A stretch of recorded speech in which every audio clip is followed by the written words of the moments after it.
Hello. Hi, Stuart. How are you? Well, thanks, and you? I'm very well, thank you. Good, good, good. Stuart, I've got a sneaking suspicion you and I have spoken before, but I think that was on the debut album. All right.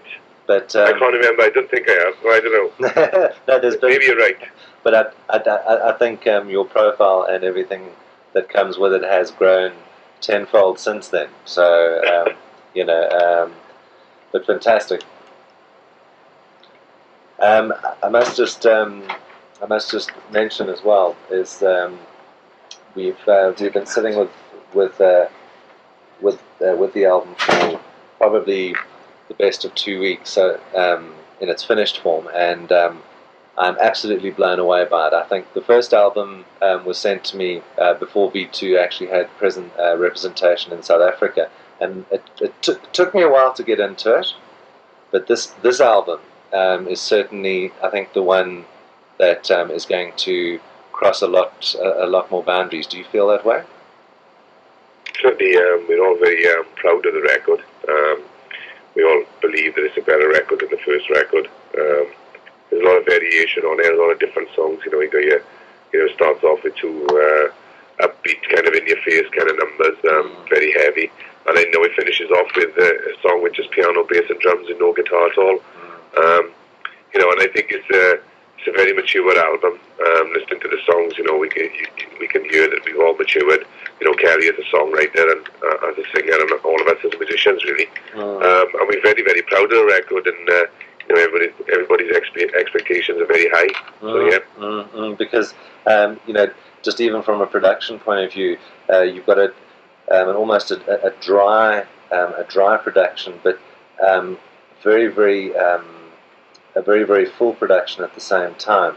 And I for lack of a better example, I compared it very much along the lines of the last Manic Street Preachers album, not the new one, the one before this, just from the point of view that each single track has an instant accessibility to it, which, what would you ascribe that to? Is that just time in? Just the way, just the way that the songs didn't get written under any pressure or anything like that. We went back in the studio when we wanted to go back in the studio.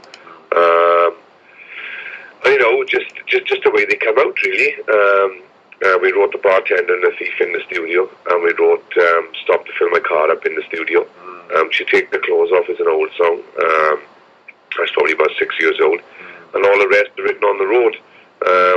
You never know how it was going to turn out, really. We just went in and we recorded the songs and we put them together, and it was quite a surprise that they sounded really good together. The album also makes a very good collection of songs. You know what I mean? There's not like one song that sticks out as being a brilliant track. They're all very, very good tracks. Yeah, I think that's the good thing about making a record.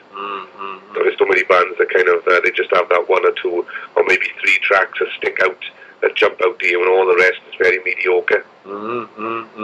Because I think the fact that Stereophonics spent so much time on the road, I think, especially for the first album and even the EPs before that, you were always out on the road. You were always playing live, and I think that you certainly hear that on this album, that you're a band that are incredibly together, as players.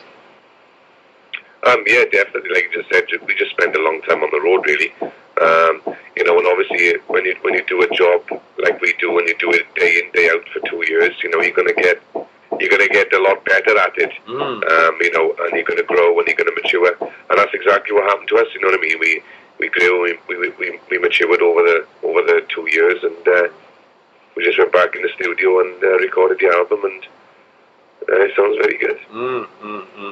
Because I mean, even from a songwriting perspective as well, as I say, I keep on saying it, but it's I was actually just saying to the record company here how absolutely fantastic this album has sort of come together. from a lyric perspective as well as just an arrangement perspective, which again, is that something that you would ascribe to, obviously just taking what you did on the first album and tweaking it to the point that you have what you have now? Yeah, in so many words, yeah, definitely. You know what I mean? If you look at Kelly's, the way that he writes is written in the same vein, but obviously the subject matter has changed. The first album was very small town kind of stories, and rightly so. We had never been anywhere else. We had never visited any countries in the world. We'd never seen anything, and we were lucky enough to sign a record deal, and we were privileged enough to go all around the world and see these different countries and different places, and that's just things that have happened to us and things that we've heard and funny things that happened to us in those countries, and our thoughts on the countries. So it's all just written from a different kind of perspective, really. And I mean, when you look at the album, what stands out for you as being sort of the single biggest thing that differentiates this album from the last? Probably I Stopped to Fill My Car Up, the last song. We all tried to make a conscious effort. When Kelly played it to us, ourselves and the two producers just said, let's make a conscious effort and not put any guitar on this song. And I think it went that way, you know what I mean? I think it's really good. It's a really change of direction for us as well. And it's something really different for us, you know what I mean? And also the words are very haunting in a way, and very, how can I say, in that roll doll kind of twist kind of thing, you know what I mean? So I think as a song, it's probably got the best collection of both things, best music and the best words. It's really, really good. Because I think this album, certainly, as much as the first was a fantastic album, I think, and it worked incredibly well for you in the UK. When I hear the new album, I hear the new album as an album that is perfectly suited to embrace an international audience. Not to say that the last didn't, but this one even more so, because it has all those elements in it.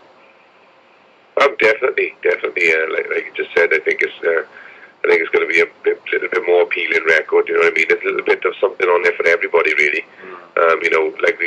Back to the beginning of the interview. If you like your rock songs, you got your rock songs on there. If you like your slow ballady types, you got them. And if you like your words, your kind of Bob Dylan, Neil Young kind of thing, you got that. It Stopped to Fill My Car Up, and you know what I mean. And I wouldn't believe a radio kind of feel. You know what I mean? When it's kind of Neil Young, Bob Dylan-esque kind of thing. And it's there's a little bit of something on it for everybody, which is good, really. I certainly think so, because even on tracks that I think people, who would swing to all of the different styles that you've just mentioned there, each track has something which follows through to the next, and it makes you want to listen to the whole album, whether it's the heavy track that you're looking for or the lighter, more sort of Dylan-ish type track.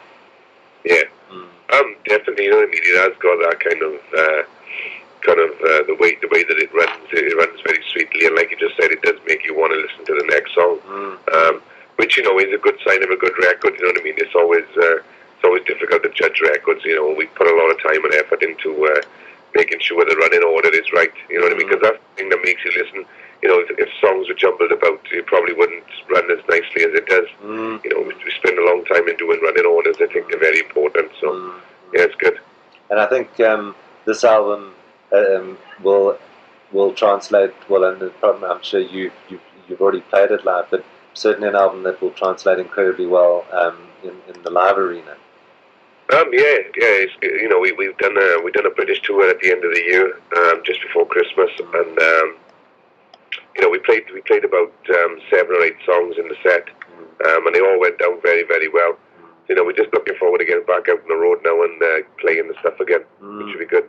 Yeah, because I mean, it must be an exciting time for you, because you spend so much time building up a great fan base, which you now have, and now you're going back, and this is round 2. So, is it an exciting time for you?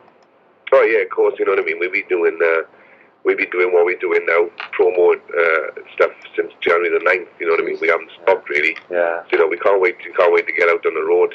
This is the last day of promo for me. Okay. So this is it, and then we're going out on the road, and we're really looking forward to really getting back to the environment that we all know the best, the stage. And is this going to be the album that you guys travel outside of the territories that you did on the first album? Are you looking to perhaps extend it to America and other territories? Yeah. We went to America on the last record, and it was successful and it wasn't successful. You know what I mean? On the coast, New York and LA and stuff like that, and San Francisco and Phoenix and stuff. It was good, but in Middle America, it wasn't very good. But we'll go back there. We'll keep on plugging away. At the end of the day, we're not going to jeopardize the rest of the world just to go and try and break America. Sure. We built up a very big fan base in France, in Japan, in Australia, New Zealand, Germany, Spain, Italy, all through Europe, really. And those parts of the world are very important to us as well. Because we have a lot of fans there, and we've got to go there and entertain them as well. Sure. But undoubtedly, we'll probably end up going to America sometime this year. Because I've got a sneaking suspicion that this is going to be the album that elevates you. I think probably what album 3 should have done, it's going to happen on album 2. I've just got a very good feeling, about this album. Hopefully, it'd be nice if it did. I think so. Well, Stuart, thank you so very much. It's been an absolute pleasure. I can't say it enough, but congratulations. I think this is certainly my first and hopefully my last favorite album of 1999. So a nice way to see you guys through to the millennium. Yes, it'll be very good. Excellent. Thank you very much. Thank you. You have a good day. Thank you. Bye-bye. Bye-bye. Bye.